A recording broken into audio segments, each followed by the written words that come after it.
Welcome back mes soleils! Je suis hyper contente de revenir sur YouTube avec ce format un petit peu plus long où on peut parler de manière plus construite sans que ça parte dans des choses trop élaborées, mais un peu plus longues que sur les réseaux parce que on se sait, mon soleil, sur les réseaux avec le scroll, il y a vraiment quelque chose de l'ordre de je passe à l'info suivante. Je ne me concentre pas et tac, tac, tac, tac.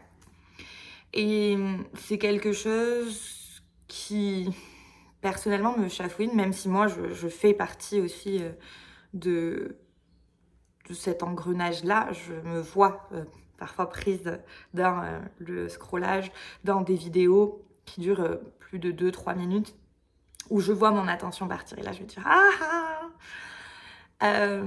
Je veux vraiment travailler là-dessus et revenir à quelque chose où je peux être 5, 10, 15 minutes à l'écoute, en train de suivre un sujet, comme dans une conversation. Donc, je reviens avec YouTube parce que pour moi, cette plateforme me permet d'avoir ce genre de lien, ce genre d'échange où t'es pas obligé d'avoir un truc très putaclic et d'avoir ton information vite, vite, vite, vite, vite, où tu parles très rapidement. Tu peux prendre un peu plus de temps, tu peux prendre 5 à 10 minutes pour parler d'un sujet et enfin, si certains points vous intéressent, auquel cas je pourrais partir sur des formats encore un peu plus longs avec davantage de recherche, d'explications, tout ça quoi. Je parle, mais cette vidéo, j'ai envie de la faire à la base parce que notre mode de vie actuel, la façon dont on voit les choses, à mon sens, nous éloigne de notre plénitude, du fait d'être heureux et d'être en bonne santé. Des choses, en fait, sur lesquelles on devrait, à mon sens, mettre notre focus. Est-ce que tu veux être heureux et en bonne santé ou est-ce que tu veux que tout soit parfait, tout soit esthétique, tout soit contrôlé, sous maîtrise et que bam. Et ça, c'est une question, sincèrement, que je t'invite à te poser. Et prendre un temps pour ressentir cette question. Voir ce que ça te fait, comment tu te sens avec ça, ce que ça éveille comme pensée. Moi, la première fois, là, que j'ai fait ce moment avec cette question, je me suis posée, je me suis dit, ok, qu'est-ce que ça évoque chez moi quand je me dis, t'as envie d'être heureuse et en bonne santé ou t'as envie que tout soit parfait?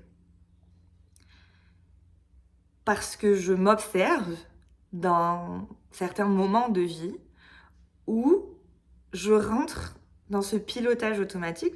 On le fait tous. L'idée, c'est de pouvoir faire le pas de côté et ne pas se faire happer par ça, à mon sens. Bien évidemment qu'il y a des choses que tu fais en automatique. Et je rentre dans ce pilotage automatique et je me dis, je maîtrise. Moi, j'ai une grosse programmation de maîtrise, de contrôle, de perfectionniste, des années et des années de droit à tout envisager, à voir les trucs qui pourraient, tu vois, les petites failles, tout ça. Et je me dis, moi, mon but aujourd'hui, c'est d'être heureuse et en bonne santé. C'est d'avoir une vie simple qui m'apporte de la satisfaction, de la croissance, où je prends soin de mon corps, je partage des moments avec les gens que j'aime, j'apprends, je ris, je souris, je prends soin de mon corps, prends soin de ma santé, santé mentale.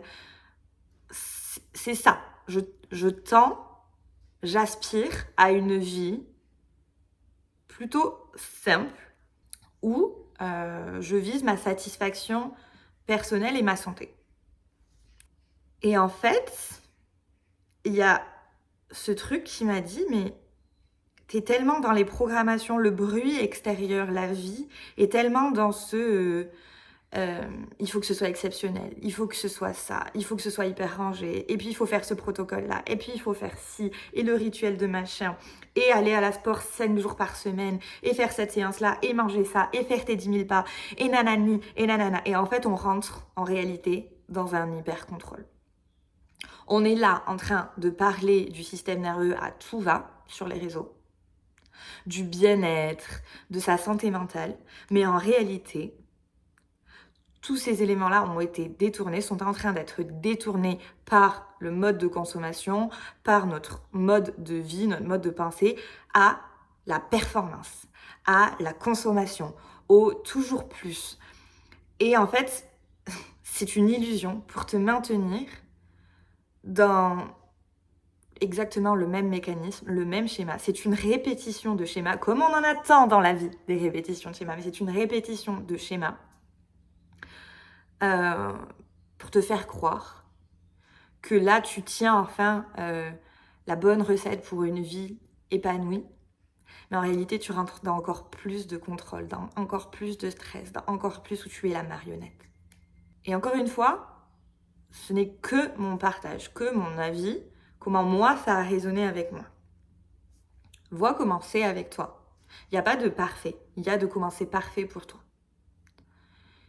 Mais je t'invite sincèrement à observer à quel point tous ces éléments de contrôle dans la vie, de il faut compter tes calories, faire tes 10 000 pas, aller à la salle, lire une demi-heure par jour, se lever à machin, nanani, nanana, la vie en tant que telle et avec tous les événements extérieurs qui se passent autour de nous actuellement est déjà assez stressante.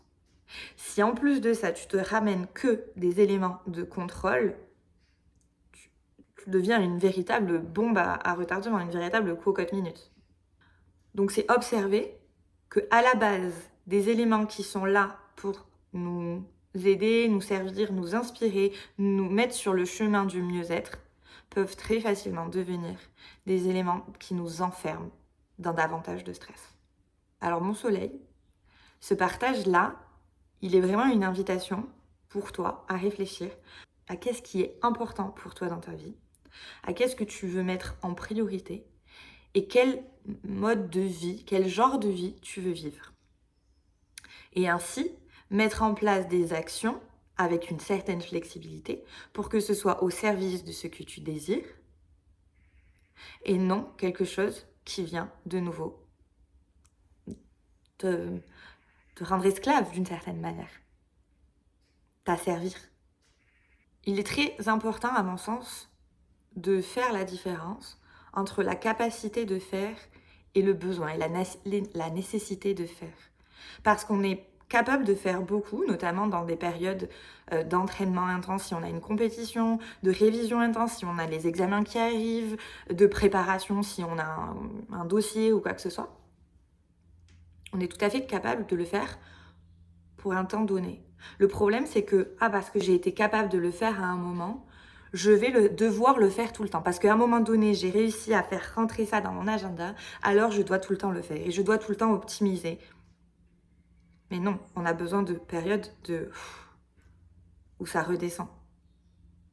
Donc, d'être optimal quand tu en as besoin, d'avoir des espaces de repos ou, tu vois, moins denses ensuite, et de trouver cet équilibre, cette danse à mettre en place pour toi. Ça, c'est un point qui, à mon sens, est primordial. Et donc, voir quand est-ce que tu as besoin et donc là, à ce moment-là, rentrer dans un espace de discipline avec des règles strictes et de t'imposer,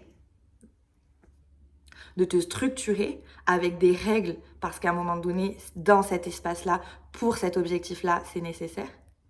Mais attention à ne pas le transformer en mode de vie parce que je le vois énormément. Et ça, c'est une cause de stress énorme. Et je terminerai là-dessus. Tu feras ce que tu veux de cette image-là. Mais à la base, les emails étaient vus comme quelque chose qui allait permettre aux gens de gagner du temps. Pas pour en faire davantage. Pas pour devenir les esclaves des mails. C'était que, de manière imagée, tu pouvais répondre, je vais prendre l'exemple du notariat à l'époque, c'était mon ancien patron qui m'avait donné cette image. À l'époque, tu pouvais répondre à 10 courriers, imaginons dans la matinée. Le temps de lire, de les écrire et de préparer tes plis, etc. Tu préparais tes 10 courriers et les emails étaient vus comme tu resteras sur ces 10 réponses, mais tout le temps libre que cela va te donner sera du temps pour toi, pour te concentrer sur autre chose, pour prendre une pause, pour pouvoir souffler, pour vivre autrement. Sauf qu'en réalité, ça a été « Ok, maintenant, tu as besoin de plus que 1 heure. Donc du coup, en 1 heure, tu fais les 10. Et en fait, eh bien, ça te laisse 3 heures de temps. En 3 heures de temps, en fait, on va te surcharger. Donc en réalité, on a alourdi la charge. Et aujourd'hui, avec les mails, on est complètement dépendant parce que la personne l'envoie, la minute après, elle t'appelle. Il faudrait que tu l'aies déjà vu, lu et traité. On se sait. Alors qu'à l'époque, t'envoyais un courrier, le temps qu'il parte, qu'il soit reçu, qu'il soit lu, qu'on te réécrive, il y avait 1 semaine. Donc déjà, dans le rapport des échanges, là maintenant, avec l'instantanéité et la rapidité, c'est toujours plus, toujours plus, toujours plus. Mais notre mode de fonctionnement, notre cerveau, on est toujours humain. Donc c'est normal qu'à aujourd'hui, la charge de stress, elle monte, monte, monte. Et il faut toujours en faire plus. Et mais on n'est pas des super-humains. Donc il est, à mon sens, plus qu'important aujourd'hui de retrouver un équilibre par rapport à ce qui est bon et ce qui est juste pour toi. Entre les périodes où tu as besoin de générer plus d'énergie, d'être plus dans le faire, et les moments où le soufflet peut redescendre un peu, retrouver un équilibre, souffler, revenir à plus de paix, de régénération, pour que tu puisses après revenir à une période moyenne de vie normale. Et tu remontes quand tu en as besoin. Et tu redescends. Et hop. Enfin, bien évidemment, mon soleil, tu fais ce que tu veux de cette vidéo, mais moi, je te kiffe.